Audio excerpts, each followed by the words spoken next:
en mä usko, että he nyt niinku siitä, jos siellä nyt pikkusen uppostaa. Ja mä ajattelin, että siellä on nyt Annan hevoset laidumella, niin se nyt on.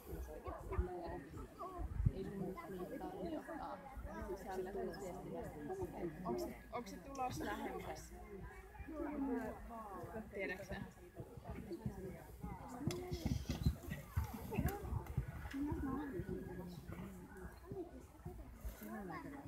Joo.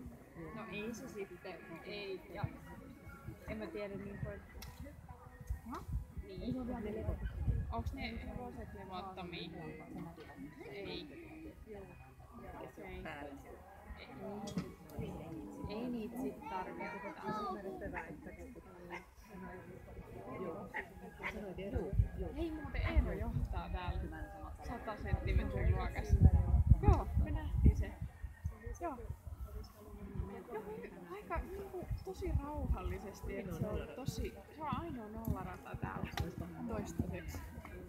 Ja